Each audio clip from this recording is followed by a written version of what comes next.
On dit qu'il existe des rivières souterraines qui coulent sous la surface de la Terre, des courants silencieux qui font tourner le monde sans jamais être vus. Dans la philosophie taoïste, ce flux invisible symbolise ce qui guide toute transformation. Le Tao a son état le plus pur, l'énergie qui agit sans avoir besoin de se montrer. Les nagas émergent comme des archétypes, des métaphores vivantes de ce qui nous dirige sous le voile de la conscience, modelant ce que nous appelons le destin. La question est simple, mais inévitable. Qu'est-ce qui, en nous, se meut dans l'obscurité pendant que nous croyons être aux commandes? La chaîne Solstice naît de cet espace, entre le visible et l'invisible, entre ce que nous savons et ce que nous pressentons seulement. Notre proposition est claire.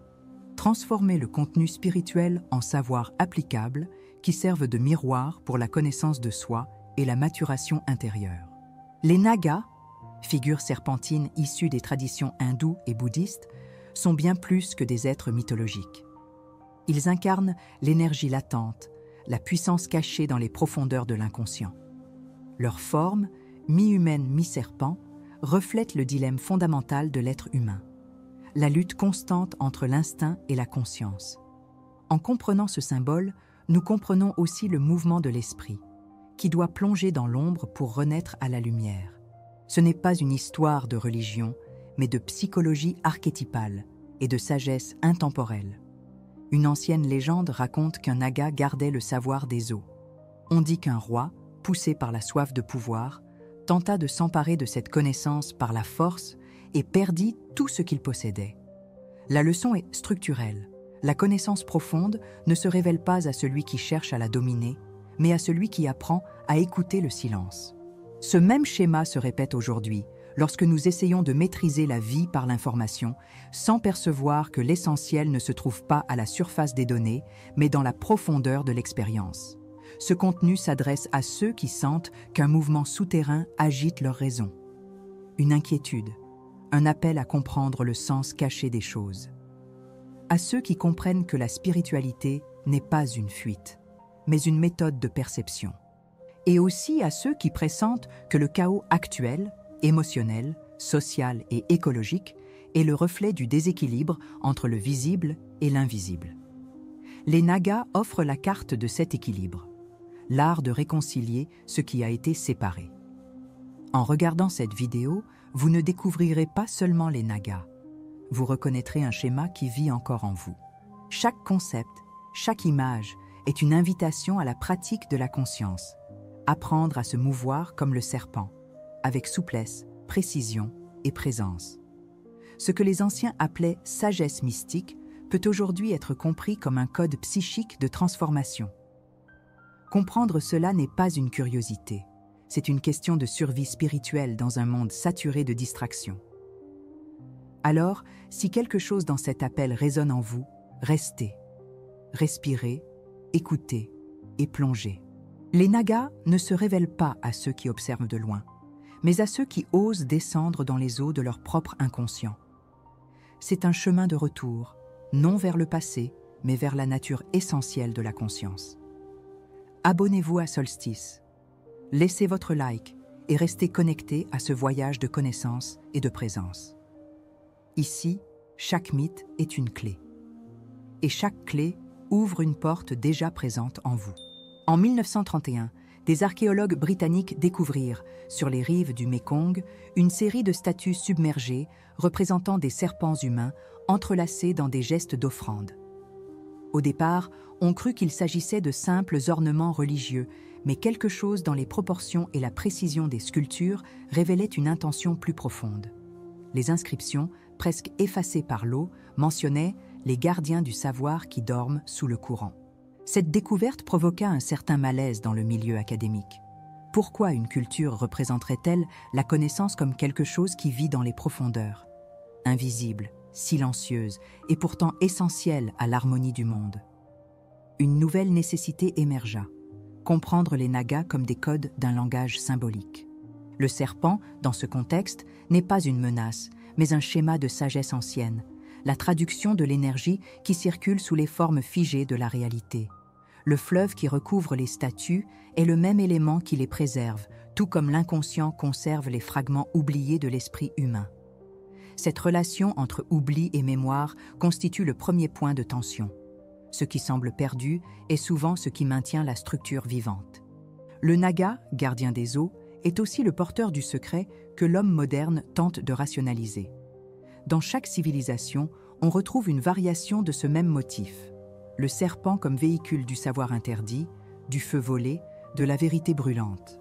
C'est la frontière entre le permis et l'occulte, entre la connaissance qui transforme et celle qui détruit. Ici, l'histoire archéologique prend une dimension philosophique. Que sommes-nous réellement prêts à voir lorsque le miroir de la conscience s'ouvre?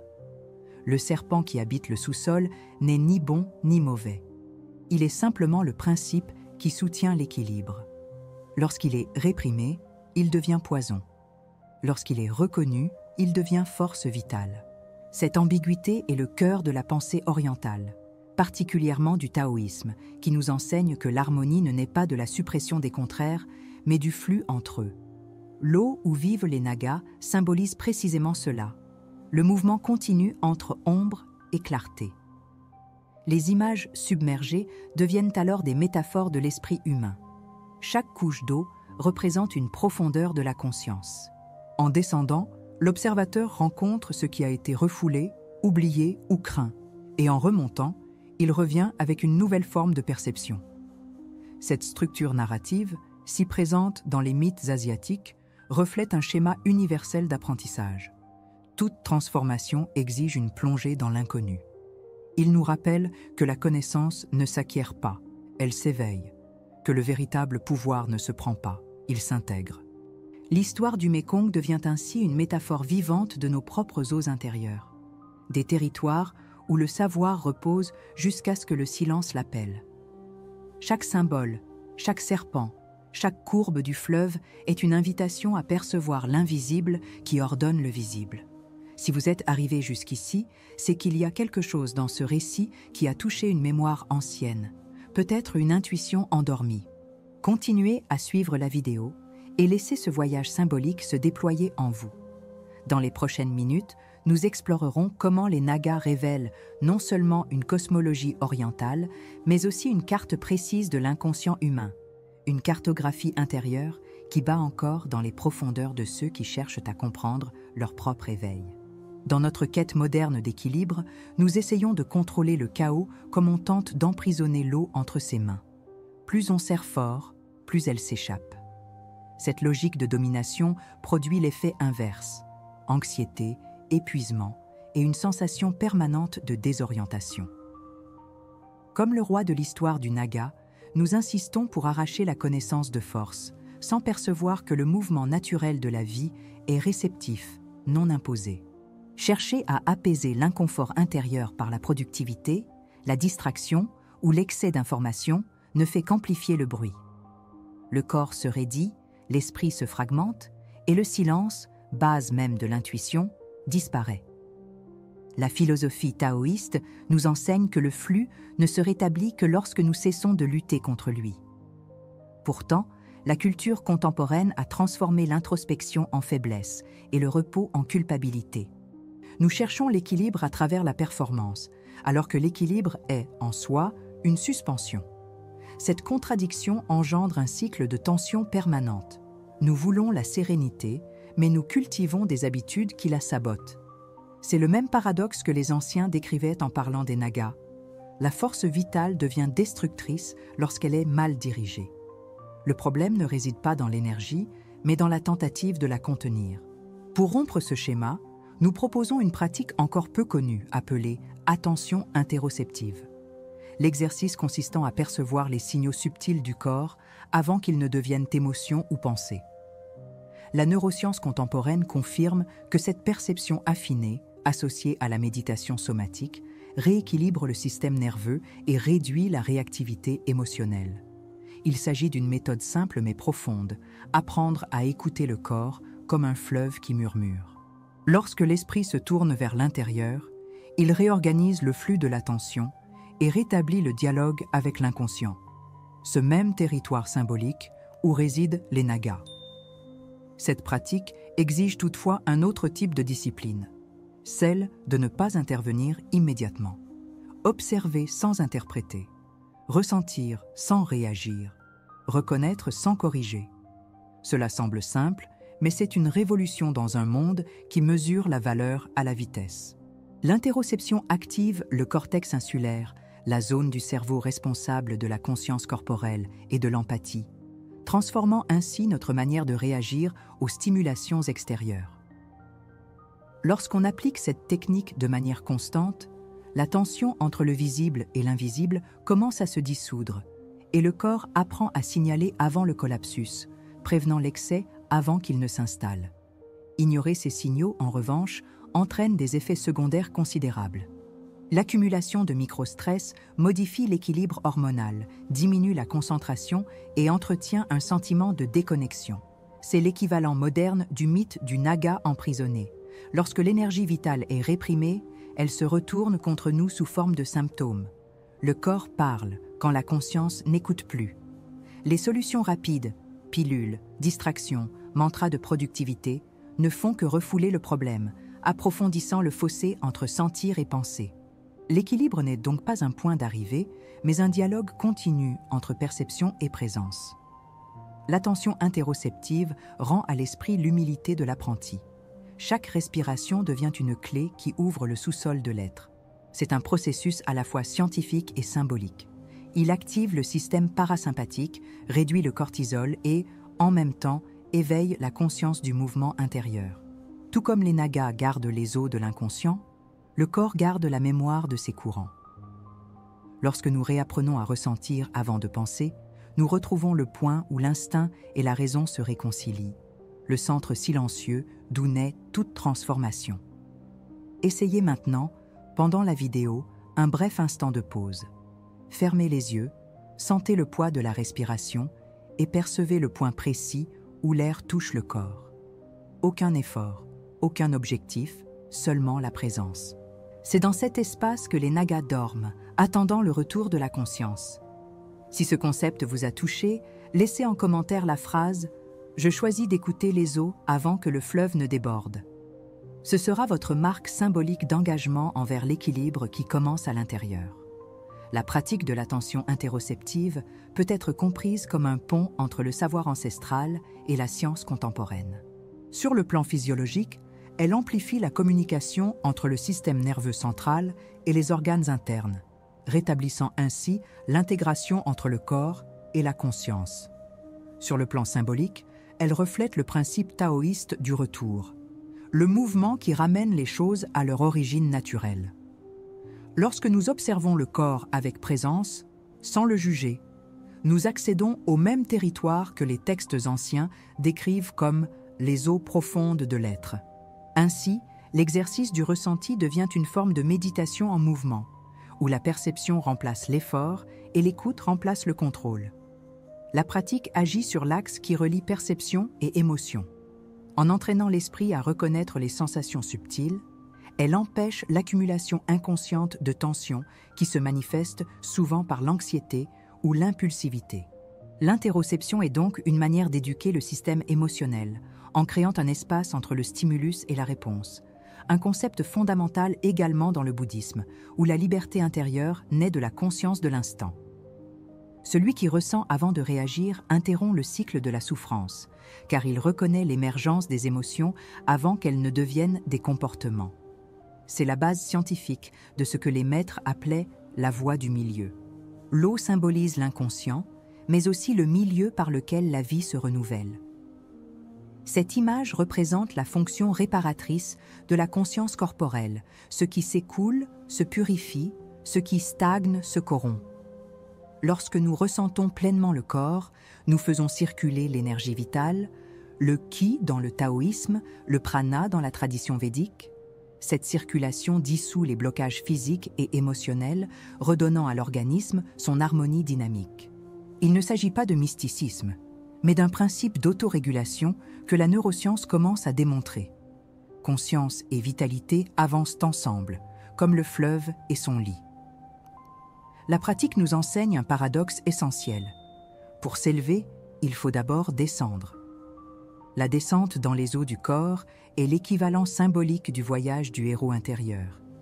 C'est le moment où l'esprit abandonne la volonté de contrôler et se rend à l'écoute profonde. Dans le bouddhisme, ce processus est appelé samatha, l'apaisement de l'agitation mentale qui précède la clarté de la vision intérieure. Dans le taoïsme, c'est le retour au Wu Wei, l'action sans résistance, le mouvement qui suit la nature. Ainsi, en ressentant le corps, nous ne cherchons pas un résultat, mais une communion avec le rythme même de la vie. Les thérapies fondées sur l'interoception démontrent que le corps ne se contente pas de stocker les mémoires, il offre aussi des voies pour les transformer. Chaque sensation perçue consciemment agit comme une mise à jour neuronale. Le cerveau apprend qu'il peut ressentir sans réagir, et le traumatisme cesse d'être une prison physiologique. Ce même principe résonne dans les traditions spirituelles. La souffrance se dissout lorsque la conscience l'enveloppe entièrement. Ressentir pleinement devient donc une forme de libération. C'est dans cette intégration entre science et sagesse ancienne que le symbole du naga trouve son sens contemporain. Le serpent qui mue ne fuit pas l'ancien, il le transforme. Conceptuellement, cette pratique est l'expression vivante de l'harmonie taoïste entre le yin et le yang. Le ressenti, yin, et la compréhension, yang, sont les deux pôles d'un même processus de conscience.